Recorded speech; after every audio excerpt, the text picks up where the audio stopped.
Boys, അടുത്ത വർഷം നടക്കുന്ന ഒളിമ്പിക്സ് മത്സരത്തിൽ നിങ്ങൾ 4 പേരിൽ ഒരാൾ മത്സരിക്കണം. ഞാൻ പോവാം സാർ. ഞാൻ പോവാം സാർ.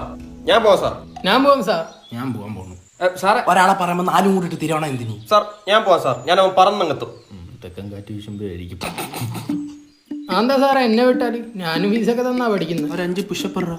പറ്റൂല, വയറുവേനെ. നിന്റെ അടുത്ത് ഞാൻ പറഞ്ഞ് ഡയറ്റ് എടുക്കാൻ. ഞാൻ ഒരു നേരം കഴിക്കുന്നുള്ളൂ. എന്തോന്നു? മന്തി. നിന്റെ ചന്തി നോക്കി തരും ഞാൻ. 2 ദിവസം തിന്നാനുള്ള ഒരു നേരം കയറ്റുന്ന.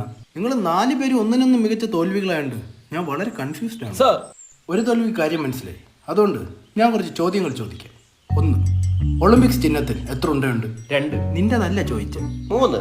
എടാ 5. അതാ പറഞ്ഞ 2, 3, 5. ഇതെന്തിനാന്ന് മനസ്സിലായോ? നിന്റെ തന്തയ്ക്ക് വിളിച്ചതാ ഞാൻ. 2ാമത്തെ ചോദ്യം. ഡാ ആ ഓടുന്നതിന് മുമ്പുള്ള സ്റ്റാർട്ടിംഗ് പോസ്റ്റ് ഒന്ന് കാണിയറ. ആ പെട്ടെന്നാവട്ടെ. ഇതെന്തോന്നറാ പല്ലി കാട്ടവിടെ ഇരിക്കുന്ന. 3ാമത്തെ ചോദ്യം. ഓടുന്നതിന് മുമ്പ് എന്തിനാണ് നമ്മൾ ഗ്ലൂക്കോസ് കഴിക്കുന്നത്? പല കാരണങ്ങളുണ്ട് സാർ. 1, നല്ല ടേസ്റ്റ് ആണ്. 2, ഫ്രീ ആയിട്ട് കിട്ടും. പിന്നെ നമുക്ക് പൊരിയരിയൊന്നും കൊണ്ട് സ്പോൺസർമാർ കൊണ്ടുതരും. പിന്നെ പാക്കറ്റിലാണ്. വിസിലടിക്കുന്നില്ലേ സാർ? കാര്യമില്ല, എങ്ങനെയാലും കരുതട്ടുണ്ടെന്ന്.